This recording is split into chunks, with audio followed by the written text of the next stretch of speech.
Election Day is now just 99 days away. Vice President Kamala Harris's campaign says it has raised $200 million in the week after President Biden stepped aside from the race. Michigan Governor Gretchen Whitmer serves as the co-chair of the Harris campaign, so who better to have here in studio? She turned her battleground state blue in 2022 with Democrats taking control of the governorship, the state house, and the Senate, successes she's hoping to build on for Vice President Harris. Governor Whitmer is author of the recent New York Times bestseller, True Gretch, What I've Learned About Life, Leadership, and Everything in Between. Governor, good morning. You're on the cover, leather and lipstick. I love that. It's your armor. That's my armor, yes. So let me ask you, you are seen as a potential vice presidential pick, even though you're co-chairing her campaign. This is a yes or no question. Have you been asked by the campaign to provide any documentation for that effort? I have communicated with everyone, including the people of Michigan, that I'm going to stay as governor until the end of my term at the end of 2026. So you I have am not a part of the vetting. You're not part of the vetting at all. And is there a scenario where you would potentially decide to be on the ticket with the vice president? You know, the vice president has got a great group of people from whom she's going to pick her running mate. And I know that I can be the best ally on the ground in Michigan as a co-chair of this campaign as well. So that is my focus. And I've communicated that with everybody. So. All right. So what's happening now is she has to hit a physical deadline, for example, for the state of Ohio to be on that ballot. Is there a logistical deadline that she has to meet in choosing a vice presidential running mate so that she can be on that ballot on August 7th? Well, everything's truncated, and she's going to make that decision probably in the next 6-7 days. I would imagine we'll know who her running mate is, and we'll get ready for convention. I think what you'll see is a convention of happy warriors. Talk a little bit about this in the book, but it's really, I think, high-stakes election, but we also see one another, we uplift one another, and we can find the joy in doing the work and helping people, and that's really, I think, what the stark choice is in front of us. Now, speaking of her running mate, you know, some politicians, political pundits, even voters say she has to choose a man. Not only that, a white man, if she wants to win this election. Do you agree with that? I don't agree with that. I'll tell you this. In Michigan, myself, my Secretary of State, my Attorney General, all the chief executives in Michigan are women. And every one of us was told there may be too many women on the ticket.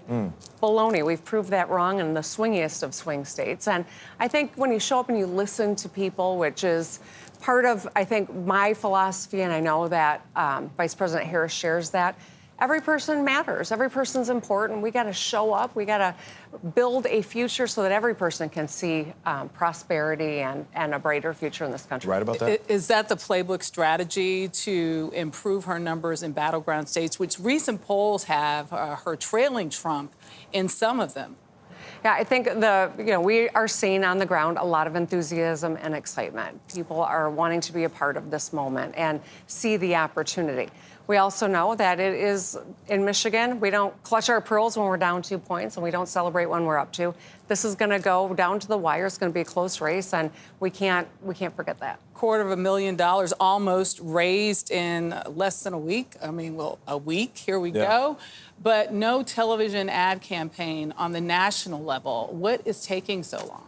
Well, obviously, we've got a new standard bearer, and part of the focus is going to continue to be getting ready for convention where we can show people across the country that a Harris administration means your life's going to get better. It means more money in your pocket. She knows how to solve problems and get things done, and that's really, I think, going to be very evident after convention, and then you'll see a much broader communications strategy. Abortion is a major issue in this election, and it's something that you write about in this book, a very personal episode that happened when you were younger. And you write about the time spending more than a decade working on overturning a restrictive abortion law in Michigan. You know, what did you learn during that process about yourself and your fellow politicians?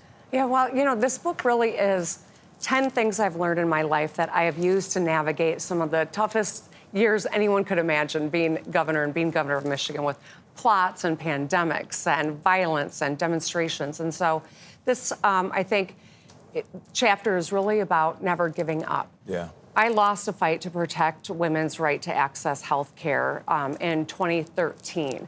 I shared the fact that I had been raped when I was in college. It was hard to do, and it's a story that I know so many people in this country it resonates You with. felt defeated afterwards. I did. I was so depressed, but hundreds of people started reaching out.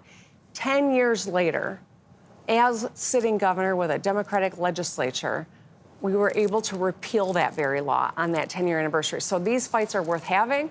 We can win them, and we never give up. And that's why this book, putting some light out into the world in a heavy time, was what my goal was.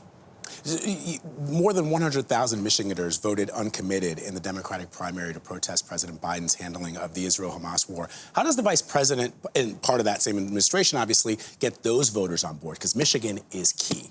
The biggest thing that I think the greatest superpower that any one of us can have is the ability to listen, the ability to show up. Yeah.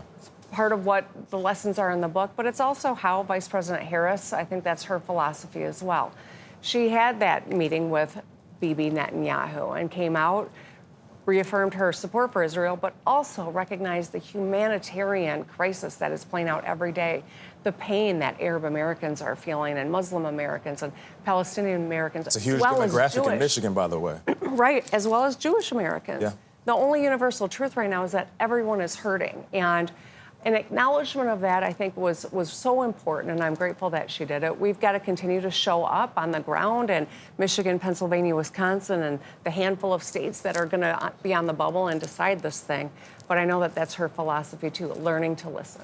You know, floating the idea of a dual woman ticket, people say sexism is simply too great in this nation. But you write about facing sexism in your book and how you battled against it. What advice would you give to the vice president on her campaign and to other politicians and women in general? Well, you know, I'm always thinking about my daughters. I dedicated the book to my girls, Sherry and Sydney. I'm always thinking about what I do, how I show up every day, create space for others. In the book, I talk a little bit about my phenomenal Attorney General, Dana Nessel, and Secretary of State, Jocelyn Benson. When one of us owns our space, we give license and legitimacy to other women who are. We need more people of color in places of where all decisions are being made. We need more women.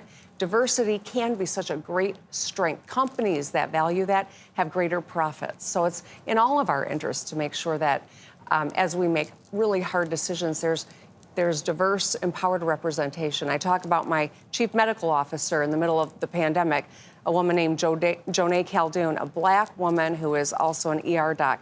She was the reason that we prioritized outreach and we fixed the fact that in the early days of COVID, 40% of our deaths were people of color, were black Michiganders. After our work, it fell down to under 14%, which is what the true population representation is. It matters. Yeah. Real quick, Governor, are you running for president in 2028? Yes or no? I don't know what I'm doing in 2020. Hope you come back and see us. Governor you. Gretchen Whitmer, thank you so much for joining us. Appreciate it. True Gretch is available right now.